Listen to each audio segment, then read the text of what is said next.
I felt like at that point they just called me and said, "You're the champ," because they knew I could beat Belal. So there was a chance you could have lost your arm? Yeah, there was definitely a chance. If the bone started to disintegrate, I didn't even talk to him at that point. A few weeks, they're just watching it pretty closely, just thinking, please don't disintegrate. Islam Makhachev is a better version of Belal. I'm pretty confident I can get this one done. We are brought to you by Tab Touch. Got the touch? Download the Tab Touch app today. You win some, you lose more. For free and confidential support, visit gamblinghelponline.org.au. Well, welcome to a special edition of the West Sport Show. My name is Mitchell Woodcock, and I'm here with a very special guest, the UFC welterweight champion of the world, Jack Della Maddalena. Jack, thanks for joining us, mate. Pleasure. Thanks for having me, Mitch. Mate, it's been less than 2 weeks. Has it sunk in? Not a little bit. When I touched down in Perth, it sunk in a bit more, when I could sleep in my own bed, get into the gym, sort of starting to sink in. But I still have to pinch myself every few minutes. Where does the belt live at the moment? At the moment, it's just under the TV, just until I'm waiting for a spot. I'm moving house in like 4 weeks. So we just our house is a bit chaotic at the moment. So just sort of follows me around. But the TV, good. And Franco, my son, he loves it. He's always got it. Yeah? Is it not too heavy for him? No, it is. It is. But he drags it around the house.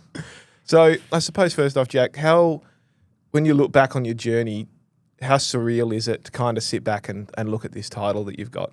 It is surreal. I've always, I've got a strong support system. The team has always sort of implanted in my mind that I'd be here fighting for a world title and obviously winning the world title. But it's something I believed in, but it is surreal.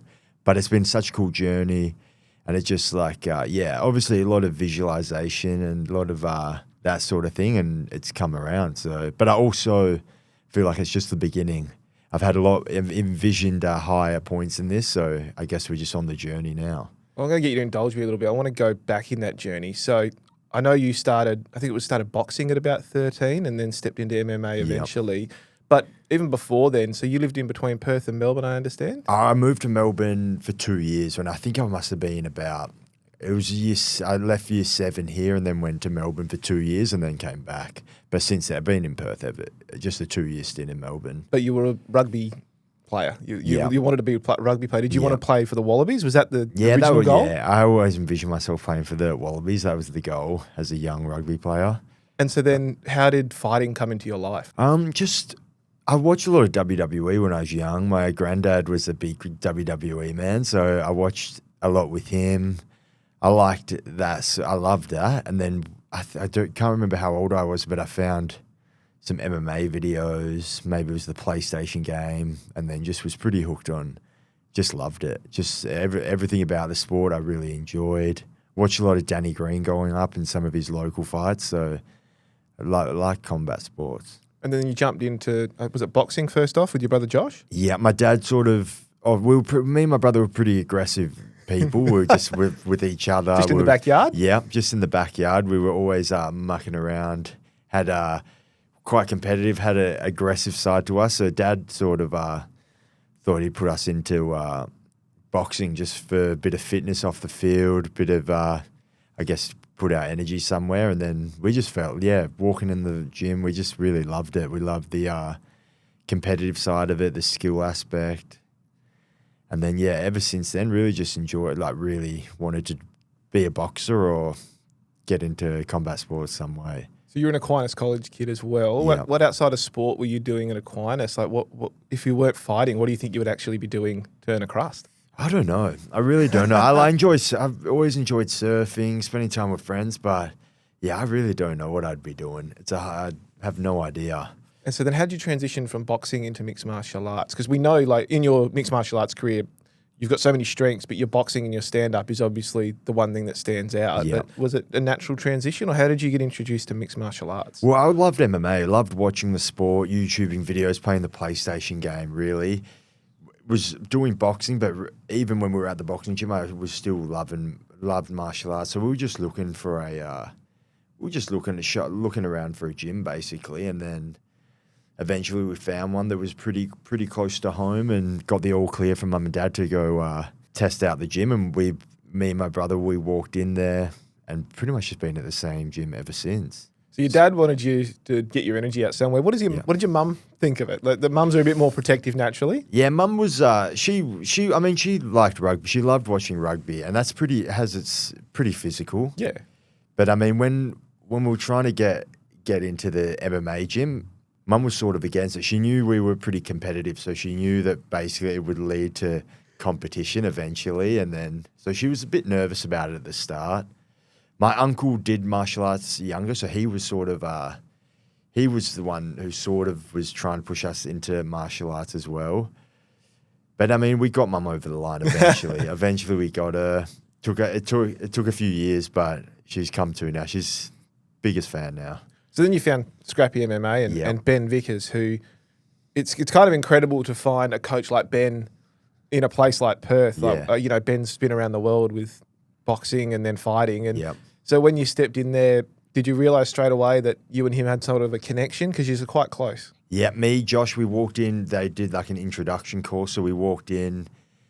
Yeah, Ben was running basically intro classes. So it was a free session. You went in there, you did maybe half an hour of striking, half an hour of grappling, and then you left that thing in. Do we want to buy a membership, basically? We walked in there. Ben was the man. He took me and Josh for our introductory session, and we just clicked. I think he was a rugby player. He had a brother, so he's also a competitive, aggressive sort of person. So we just clicked right away, and we've been under his wing ever since. I love talking to Ben because I reckon you always never know what he's gonna say, but it's brilliantly honest and so analytical because he's so smart, but he's so almost. I know he's not necessarily. He's sort of Australian like that way. So how do you deal with that? The fact that he's such a good MMA coach, but he is brutally honest, isn't he? Yeah. Like, he'll tell you what he thinks. Brutally honest, and I think that's what helped me because he basically, ever since we first gone to the gym, he just instilled in me that I could become a world champion. So, and obviously him being so honest, I believed him because I knew he wasn't the sort of guy that would just blow smoke up your ass. And now I've heard about this. There's this famous was almost trial fights or interclub fights. Yeah. There's a flying knee I've heard about that apparently just everyone had no idea what you were doing and you just threw this flying knee out. Like, go through this with me. What happened? Like, was this something you'd practiced or was this just something that came out of nowhere? It just came out of me, I thought it was just MMA fight, fair play, but I just felt the fight, got in there. Just saw my opportunity, threw a flying knee, and the ref stopped and said, "This is amateur. Like, you can't do that." And I thought, and I was thinking, "What do you mean? This is fighting. I've seen all my favourites do that." But was that like the video game? Was it? You just press an X 30 times. You just threw the flying knee. Yeah. It was just I saw it, I went for it. I thought, and they had to hold me back. But I was hooked ever since that was my first, like, I guess it was a sparring competition day. But obviously everyone's trying to win and. So it's pretty intense, but I was hooked from that moment. What is it about fighting that gets you? What is it that sort of, gets you going and you enjoy? I mean, I love so many aspects of it, from just like the day-to-day lifestyle, building towards a fight, like that sort of thing. I love, I guess staying fit, active, working at something. I've always loved fighting and like the different styles that fighting has, but then also I just love the moment, building up to that one moment and then going out there and just laying it all on the line. And there's nothing else like it, going out there in front of 20,000 people and just exposing yourself pretty much to or whatever can happen, and anything can happen. So it's a thrill like no other. So we fast track a little bit. You make your professional debut, and it's a long way from where you are now. And you don't win the first fight, and then you don't win your second fight. Yeah. How do you comprehend that? Because the fight game is very fickle, I suppose. Like, you've lost 2 fights to start your career. How do you mentally handle that? What were you thinking at that time? I mean, it was tough. Like, both fights had losses. They were against tough guys. I didn't really have a big amateur career. I had 2 amateur fights, 2 wins, and then pretty much just went into the pros because there wasn't a big MMA circuit at the time. So I went in there against tough guys. Learned a lot, you either win or you learn, and I learned a lot from both fights, and then still love the sport, I still love competing. But right after that second loss, spoke to Ben, and Ben basically said, like, this is not, like, don't, obviously I was down and I was thinking like, is this really what I want to do? But he basically just said, don't let this define you. Like, you're much better than that. These were tough fights. He put me into tough fights. And we basically just made the deal to get to, made a promise to each other. We'll get to 10 wins, 2 losses. So pretty much try and get 10 wins back to back, which seemed at the time, seemed impossible, but just stuck to it. Got back into the gym, still loved the idea of competing, still loved training. So it was just put the 2 losses in the back burner and just went full steam ahead. Is there a nerve then stepping in for that third fight without a win? And is there doubts, or have you just by then just mentally pushed that all to the back of your head? I mean, I felt on fire that day. I remember it pretty well. I was just ready to get in there. Obviously, it was, it was, obviously, if I had lost that one, it'd probably change my perspective on the game. Maybe that would have been it, but I reckon it would have taken something real special to stop me that day. I felt like I was on fire. And then the next thing you know, you've won so many in a row. You're the eternal welterweight champion. Yep. Was there a point where you realised, I think I'm too good for where I am now? The regional scene in Australia is strong. Yeah. But there's a limit as well to it, isn't there? Yeah. I mean, I thought I could compete with the best in the world. That's how I always believed.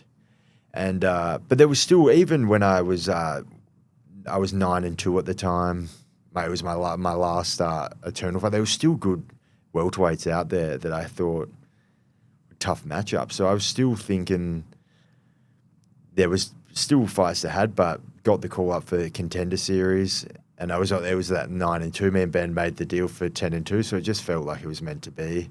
So then, obviously, this is when you and I first met all those years ago. Was when you went into the Dana White Contender series. So you get the call from the UFC. What's that like? That moment? It was I remember it pretty well. It was it was awesome. It just worked out. Yeah, as I said, we had that 10-2 sort of goal in mind, which was the big goal for us. We were at 9-2, got the call. So me and Ben, the other people in the team, we just thought this was meant to be for sure. And obviously, for a young kid from Perth, living the dream, getting the opportunity to go fly to Las Vegas, especially at the time, it was everything. It was pretty deep in the COVID time, so everything was pretty locked down. Not many people were traveling, so just to be able to get the call to fly out to Vegas and compete for a UFC contract, I was just absolutely flying. It was the top of the world, Couldn't felt better. It was just chomping at the bit to get in there. And then you flew to obviously the Performance Centre. You step in against Angelisa.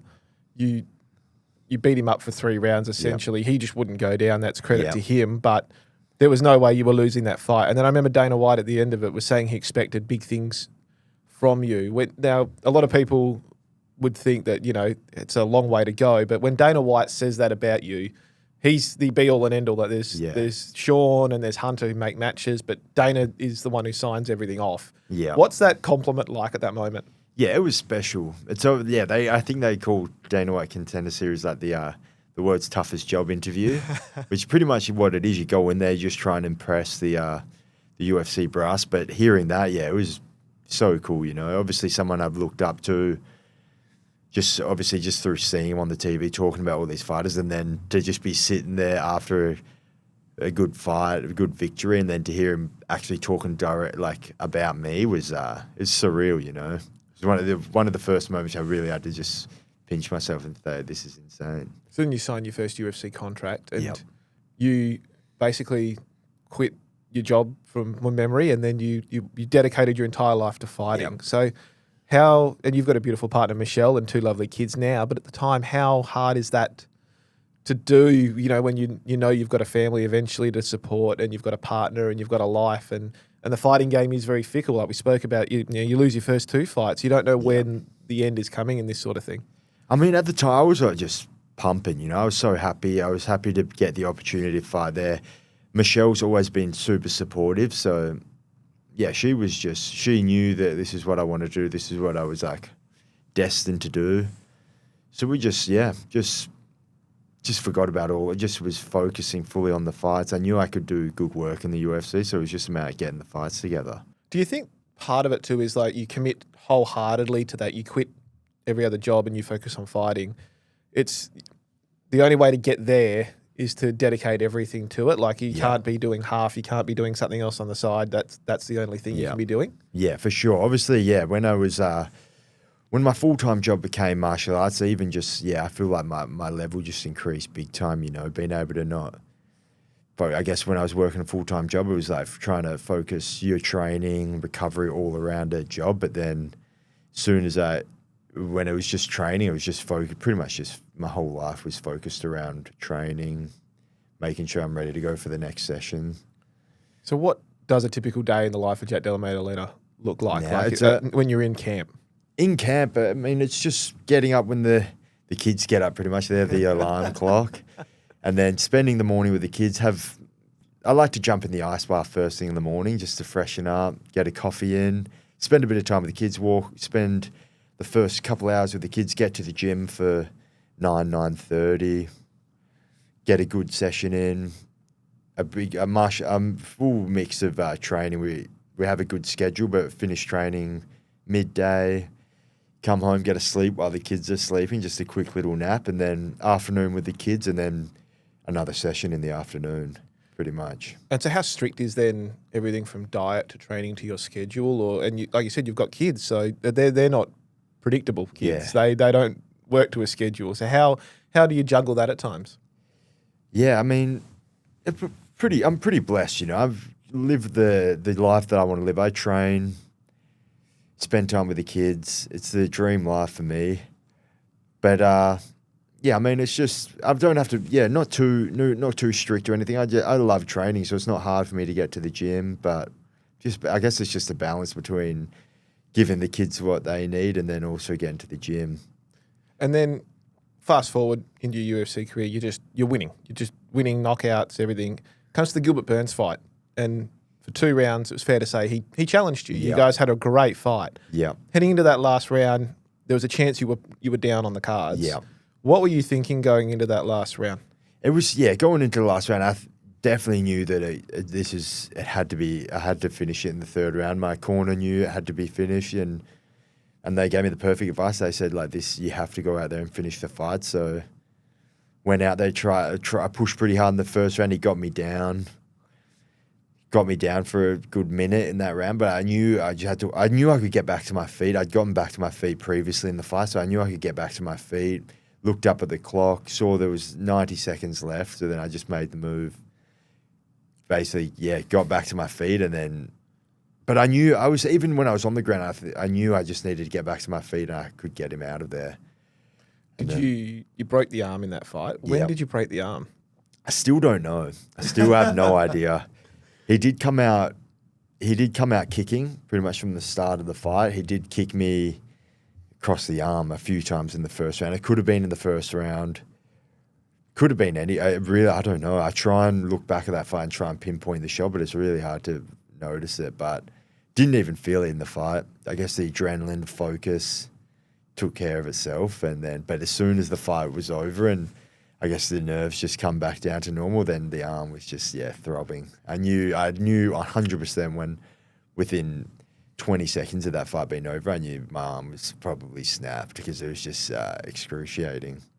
And then a broken arm doesn't sound like a big deal because everyone sort of does them, all the time. But then you had subsequent infections. It was an 18-month period for you, basically. Explain how that sort of came about and how did you deal with that? Because that's the longest break you've ever had in mixed martial arts. For sure. It was, as you said, it should have been simple, broken arm. We looked at the x-ray. It was pretty clean break. So the surgeon basically just said, that's easy. We just put a plate in there and it should be pretty well 6 to 12 weeks after the surgery. It's pretty much that would be the period, longest 12 weeks. But then after the surgery, probably 10 days later, we had some media stuff in the gym. They were talking about UFC Perth, which I don't know what date it was, but it must have been August. Yeah. So I was still confident, even doing the media. I had my card. It was 10 days off surgery. I was like, I'm going to fight on this card because the doctor said 12 weeks, which gives me, I think if it had have worked out 12 weeks, I'd fully recovered. I would have had 8 weeks pretty much to get ready for Perth. So I was confident. I was thinking, this should be good. Like, this would be the quick recovery. But then got home from that day, the media in the gym, and I had this cast on. It was just a plastic carve over the sleeve, and I just my arm it stunk. Like, it was stinking. And I was like, that's weird. Like, took off the cast, had a look, and the sleeve, it was just sort of covered in like yellow and blood. And I was thinking that doesn't look good. So we just went to the surgeon. He opened it all up, and it was basically just the whole. It's quite a long scar. It was the whole thing was just splitting, and it was like oozing stuff. And he looked at it straight away and said, "Oh, like this is some sort of infection." And then that night I was back in there, cleaned it out, took the plate out, put another plate in, cleaned it out a bit, and then. Yeah, it must have been 2 weeks later. It was in hospital after that for probably a week, just on antibiotics, but then the same sort of thing happened. Big abscess came up on the scar. Went back to the surgeon, and he basically, when I was there, just cut it with a knife, and it just like pretty much just exploded with pus. And then he just said, he said, "This is not good. Like, the infection's still there." So yeah, that was after the 2 surgeries. Then he basically said we have to go in. That was probably more about maybe 4 to 6 weeks after the second surgery. He cut it open and then basically said we have to go back in again. So then, and this time he said, what we'll do is we'll go in, we'll remove the plate, clean some bone, we'll leave the wound open and just have a vacuum seal over it, and then 2 days later we'll go in again, do another clean, and then put another plate in, and then that should be it. So that was 4 surgeries. And then it was just, after that, it was just watching a live feed, like every week we're just getting x-rays to see if the bone was going to heal up properly. And the option, basically he said it will either heal normally or it will just start slowly, it will slowly start to disintegrate. So it was a few weeks there just watching it pretty closely, just thinking, please don't disintegrate. So there was a chance the bone was going to disintegrate? Yeah, pretty much. He was saying, like, we just got to watch it. And obviously it's a slow-moving thing, so we just, weekly x-rays, just seeing if it's improvement or the opposite and if it was disintegrating. So there was a chance you could have lost your arm? Yeah, there was definitely a chance. He said if the bone started to disintegrate, I didn't even talk to him at that point what was next. Wow. But I'm guessing they would, I don't know what they would do. And so then you fast forward 18 months essentially. Yep. And you're now offered a fight against Leon Edwards, which former champion. It's a big fight. It's in England. It's in his home turf. You're prepping for that. Yeah. How does the phone call come to get in the ring against Belal Muhammad? It was in UFC Sydney in February of this year. I was there doing some media stuff. I was scheduled to fight Leon, and then Tim got the call basically saying that Shavkat was out of the Belal fight, and they're going to see what happens. They're going to maybe mix some stuff around. So that was the first inkling that I thought maybe they put. And Tim was trying to say, well, if they need a new person, like, get Jack in. Obviously, that's what he said to him. And then that was the first time I really thought about it. But we just had to sit tight. And then 2 weeks after that, got the call and they said, we're going to put Jack in, but just don't release it. And then I got the proper call, said, the fight's on, like, you'll be fighting Belal. Obviously, just the dream call. And it was an easy yes, obviously, because it wasn't even a yes. I don't even think they asked me. They sort of knew what I was about, so they just said, "Yep, you've got the fight. It's on." And dream come true. And honestly, when I got that call, I felt like at that point they said you. I felt like at that point they just called me and said, "You're the champ," because they knew I could beat Belal. So you haven't fought for nearly 18 months, and now you're stepping into the octagon to fight for the title. Yeah. There's obviously no part you're going to say no. Yeah. But is there any slight in your mind that's thinking, I haven't done this for a little bit? Like, is there any doubt, or do you just have to completely shut everything out that's happened and just go forward? I was just chomping at the bit to get back in there. I felt like the training camp for Leon, I felt like I hadn't lost a step. In fact, I felt better than ever, So, I was just ready to get back in there. I even looked at it like I felt like the time off was a blessing. It was a good blessing. Re-establish the fire and a hunger for competition. And then the fight happens. First round, we're watching the fight, and I kind of thought, you snuffed that first takedown from Belal, and he looked a bit shocked. Yeah. Was that the moment where you thought, I don't know if he's got a plan B or he's got to stand up with me, and this is where I'm going to go from now on in, and this is where I'm comfortable. Yeah. Honestly, after that first round, I thought I've done it. I thought he can't do anything to me. I just felt like I could just see everything coming. I felt good. He didn't feel overly strong. I felt like we'd prepared well. And even after that first round, even Ben in the corner said, "Yep, you just keep doing what you're doing. You'll be a world champion." And then the rest of it just felt good. So now you're the champion. Yep. The next step is defending it. They always say, winning it's one thing, defending it is the next. Yeah, for sure. I agree with that. I feel like this is just the beginning. It's a lot of work's been done, but this is the real work is now. And so Islam Makhachev is the name that everyone's talking about. He's come up to welterweight, vacated his title. It's basically Dana's confirmed that he's your next challenger. Yep. So at least you've got that. When and where is still to be decided. Yep. How do you now prepare for that? I mean, it's just I think Islam Makhachev is a better version of Belal. I think his striking on the feet is I think it's more. I even think it's easier. The striking on the feet, I think it's easier than Belal because he'll stay in one stance. He's more traditional style. But yeah, he's the pound for pound number one. So it's a tough fight. But I guess we'll just watch all his fights again, make a solid game plan, and then just start working at it. From pretty much now, I'm going to start working on ways to beat him, different ways to get back to my feet, stuff in the takedown. But I'm pretty confident I can get this one done. You've got some great athletes and performers in your corner. So Volkanovski's obviously fought him before. Yep. Will you pick Volk's brain? Yeah, 100%. I definitely plan. After the last two fights, I've spent a bit of time in Wollongong. So yeah, I think probably be the first stop. We go to Wollongong, talk to Volk, see what he reckons. And the BJJ master who you had in his corner, Jones, as well. How's his relationship with him, and how did he help you with this fight? Yeah, he's a legend. He's obviously a master grappler. He's helped Volk out a lot, and yeah, just small details he's just helped us with. Pretty much, just small details that make a big difference. I think he definitely helped me a lot, and yeah, he'll help out. Obviously, he's prepared for Islam twice. Helped Volk out, I believe, that first fight to really stifle his strong suit, which is the grappling. So we'll be using Craig again. He'll be there to help us out for sure. And then the final one from me, obviously, the ideal goal is to defend that in Perth. The reality is that there's a fight night coming up. You're not going to main event a fight night as the champion. It doesn't happen. And unless it gets changed to a pay-per-view, it's unlikely that's going to be your first defence.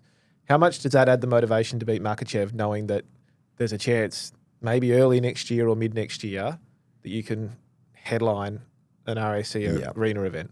Yeah, I think it's going to happen. I think it's inevitable. I truly believe I can beat Makhachev. I'm just going to start working at it now. I think I've got the right people around me, the right game plan.